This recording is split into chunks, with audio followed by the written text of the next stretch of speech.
Hi guys, my name is Keith Noratis, known as the leader and superior of Club LASM, aka lover of animated shows and movies.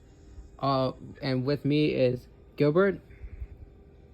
Hello. Adam. Hello there. And our newest member, Liz. Dynamites. So first things first, how are we doing this lovely Saturday? Well, since we started talking a bit better. I was honestly Pretty expecting good. for more people to actually come by for the Amphibia part, but it is what it is, you know. So since we got the Owl House out of the way, we now are going to get to the second part, that is Amphibia, right? Oh, Go. yes. Yeah.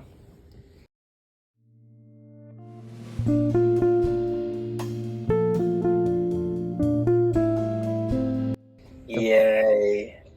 So first things first, how do you guys like the two segments? Oh, I love them. They're great. Really great. The interaction in the beginning was a bit different than I thought, but I didn't not like it. Yeah, me Trying too. not to make the Commander Ann joke. I'm trying not to. I'm trying. Okay, now I got it. So tempting. It's so tempting. I'm trying. Yeah, I have to hold myself. I have to physically restrain myself from going in Commander Ann, but... Oh yes, Sasha's revealed to like women. Be attracted to women. In Commander Ann, Sasha is revealed to be attracted to women. Yeah, that's the biggest meme before the episode even started. Like, come on, man. It was unavoidable. I couldn't. Wow. Someone had to do it. But the second part, the second segment of the episode, man, I'd be super annoyed if I had to listen to damn Sprivy, the cutest couple in Amphibia. That was hilarious. I loved it. So, since there are two different segments, we have to each discuss about one segment and then discuss about the other segment, you know? Well, I'm sure we can make this relatively quick, or easy as possible.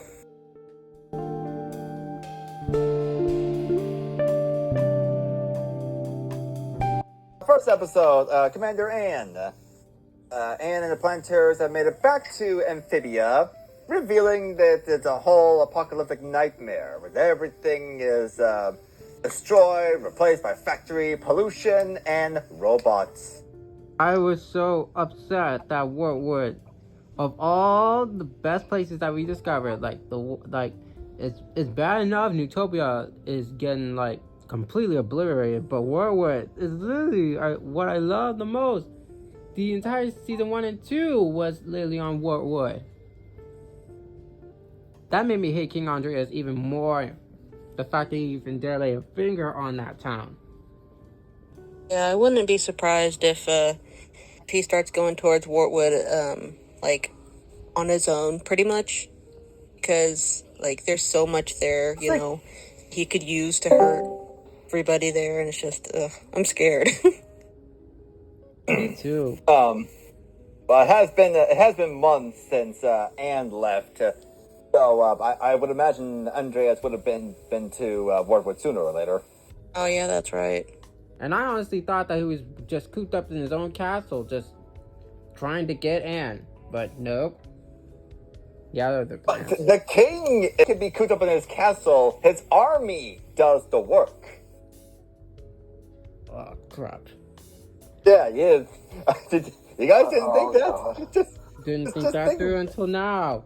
Just realized that the robots did that in the Living Union. Dang it. Yeah.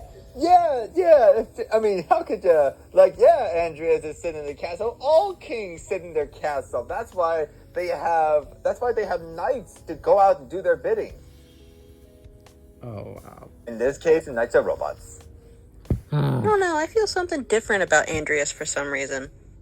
Is it because of the promo we saw of him in his younger days? Not really. I think I get a different vibe from him. Like, I think that, you know, when all things said and done, either the battle's going to be in the castle, or it's going to be in, you know, the ruins of Newtopia. I'm just like, obviously he's going to be there. Like, I feel like he's going to have a bigger role than we might expect. I just kind of have that feeling in my gut. I'm just like, it makes me nervous. So he's like the Darth Vader to the Core's Darth Sidious?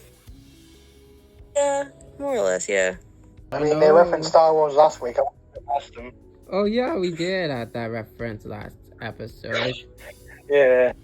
I wouldn't be entirely shocked.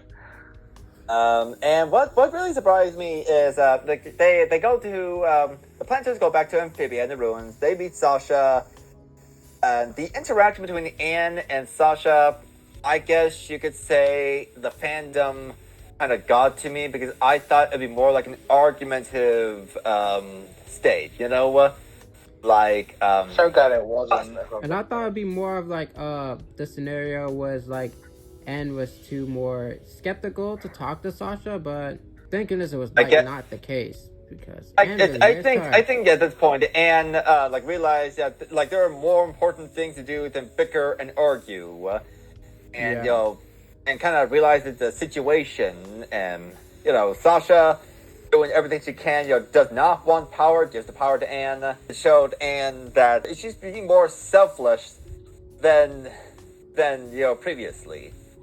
And that's what I loved about that segment. Throughout the whole segment, Sasha does not want to relive that moment of just being this egotistical girl that we first met in the series. Yeah, she's really working on herself. That really shows how much she grows and how much she's willing to change. It's one thing to say, I'm going to change. She's actually putting work into it. Yeah, she's actually literally showing her how sorry instead of just telling her how sorry.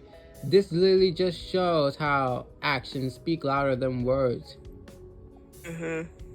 Yes, most certain company isn't doing. And speaking of actions, the people of Wortwood, whoa! I mean, That was dope. look at the look at that woodsman. Loggle. Yes, he's ripped up. Like, Yeah, buff. Drinking those protein shakes. Remember how did in they the first survive season, throughout this remember in whole the first thing? Remember in the first season when he had a statue, a little carving of him looking all buffed up? And Yeah, that's right. Whoa, you gotta talk about this. Foreshadowing. Matt had that in his head for like over the past 2 seasons. Oh, real quick, speaking of foreshadowing, did you guys notice how Sasha was working with all the one-eyed characters? Oh, don't Please don't get me started there. with this. Please stop. Why does every fandom and every show thinking that someone is going to lose a limb? Why do we think that? People always said Steven's going to lose an eye because of all the one eye thing. And why? And then again, it got me Makes second sense, thinking though. about it. Then the trio are all 13-year-old girls, and 13 is a very unlucky number. Shit, a lot of bad stuff happened to me when I was 13. What's with the cartoon community and the people losing limbs? What's this obsession? Limb loss? I don't know, because it's just how stuff works. Anne's gonna lose her arm, Sasha's gonna lose her eye, and Marcy's gonna lose her mind. Look at all the bad crap that happened to characters in Gravity Falls. You know, they've been through all sorts of crap, and you don't see them mixing up body parts. I don't know, I feel like somebody's gonna get hurt really bad, and I don't know who it's gonna be. And obviously Marcy's already been literally and figuratively stabbed in the back. She's pretty much literally through hell. She's already in hell already. Hey, she stabbed first. Oh, come on. Would you lie to your best friend so you can trap him in that world forever, away from her family? Yeah, but they didn't stab her. Andreas was like, yeah, let's get her. No. No. I mean, Depends on how I'm feeling that day. Okay, I'm going off topic here, and I would love. Yeah, to we're have kind of going off discussion. topic. Oh Sorry. my god. I would love to have this Yeah, conversation go on. with you in another day, another time. But the point is that Commander Ann really we show a lot of Sasha's growth, and now they're really entering a new stage of the rebellion against Andreas and Core. Me too. Holy crap! I just realized they know nothing about the Core. The core. I only Why did saw the Sasha- core twice. The most times Why that we did saw Sasha it say with that- Darcy, it just doesn't count to me. Yeah. Sasha knows that they got Marcy. She's alive. How What does else she does know he that know? though? That's what I'm thinking. That's what I'm wondering. Didn't Andrea say that he would take the girl away while Sasha and Grime escaped? Yeah. Yeah, I think they might have been still there at that point. Yeah. They must have overheard Andrea and assumed that Exactly. Marcy So was she must have overheard them, and that's why she believes, or rather knows, that Marcy's alive. Rather than witnessing the Core, she knows that she's alive from overhearing Andreas.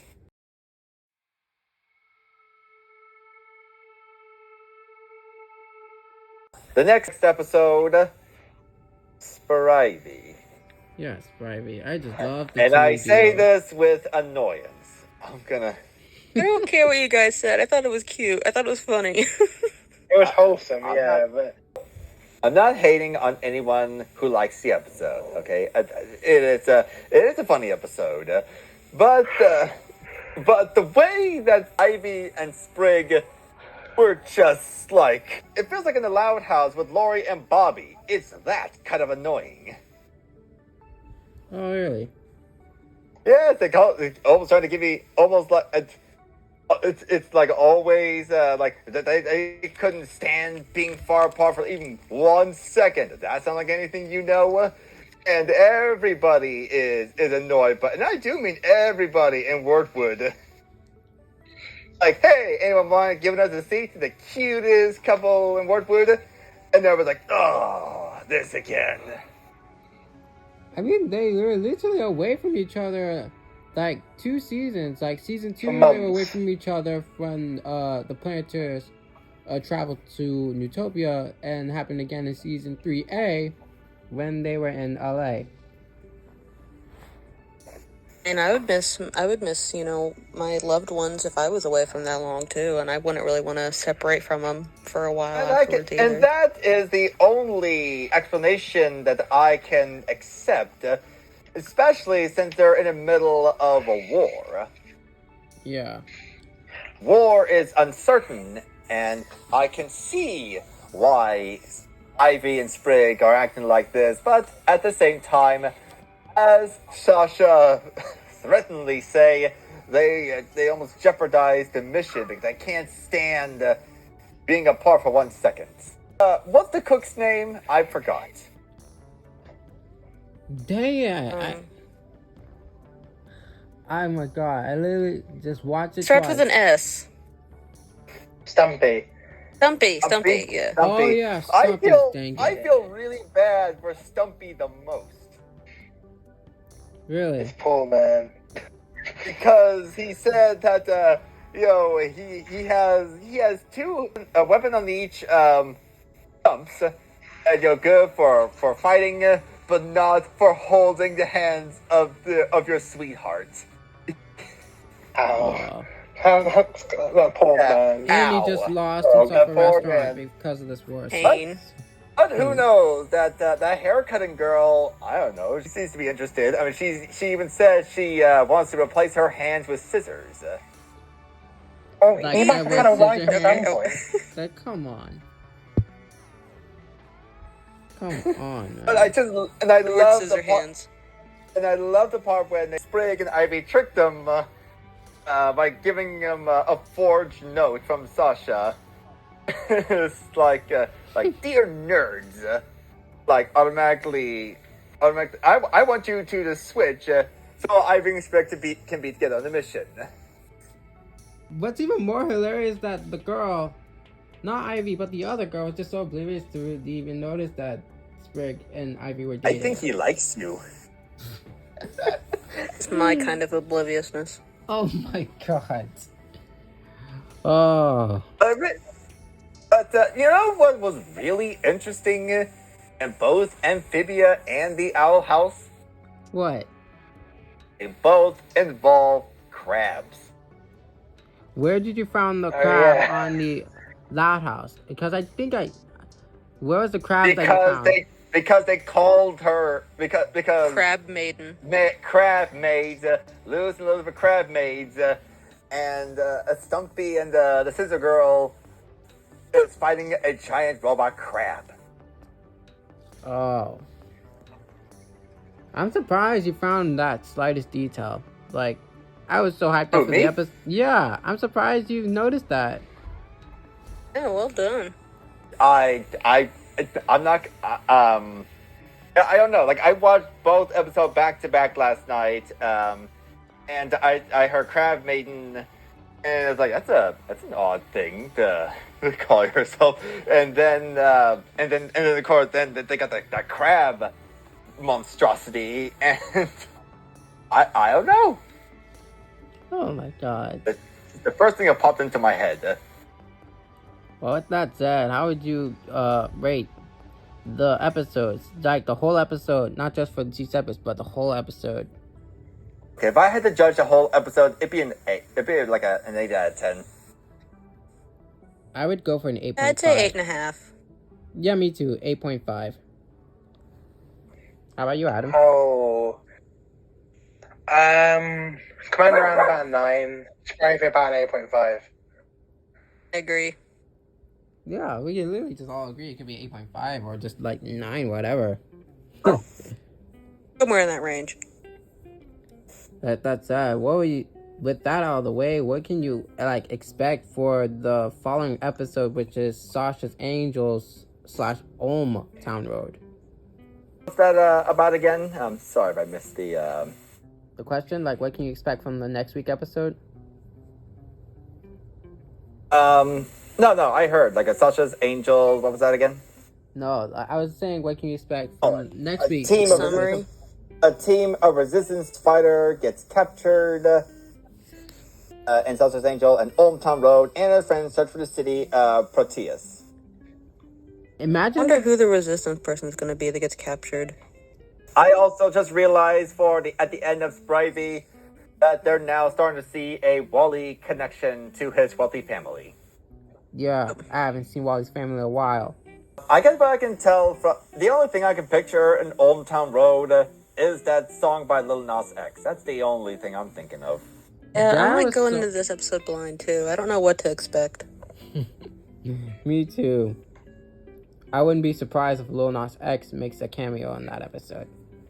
That would be hilarious. And he could be a cowboy frog, just singing a little dumb country song. Like a country song similar to it, that sounded similar, but not as extremely similar to it. You know what I mean? Oh, maybe he could sing with the biddies. Jeez. My only precision is that it can most likely happen during the same timeline. Sasha's Angels through Sasha's perspective, while Hometown Round being through Anne's perspective. Throughout the same time. Yeah. That could make it quite interesting. It would be. Hopefully we get some more mentions of Marcy. Me too. I haven't heard from Marcia like a bit. No, we got that one pathetic mention and then that was it. And I was like, oh. I mean, you gotta focus on the battle that's ahead of you. You can't always think about sentimental value. I mean, look what happened with Sprig and Ivy. They were so they were lost in each other's eyes. They failed to see what was going on around them. You can't have that in battle. Yeah. Fight now, date later. That's what I say.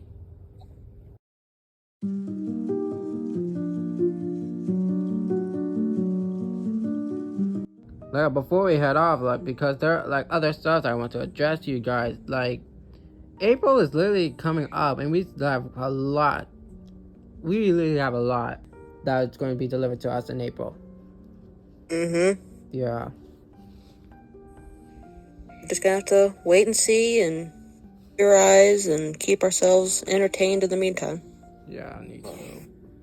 Hopefully, I need to stop trying to get myself distracted in order to get my schoolwork done early, so that way I can just get to these episodes, right? 'Cause that's my biggest weakness. Like, I'm a workaholic, so it's like I work too hard, and I know I need to stop, but gotta get that money.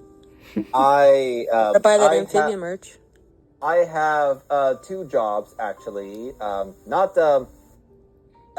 it's mostly like on weekends, but it's just it can be exhausting afterwards. wow. So yeah. Yesterday I actually tweeted out the surprise, which is the LASM Awards trailer. And for next week, I was actually thinking that after we do the 2 podcasts, I would just have the announcement ready, or just give out the nominees for each category for each week. If that's okay. Yeah. Yeah. Yeah.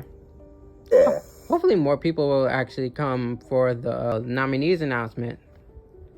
We are, well, I think we're slowly growing at best. Yeah. Getting there. With that said, thank you all for being in this awesome podcast with me. Be sure to drop a like and subscribe. Click on the notification bell so that way you won't miss out on the animation content.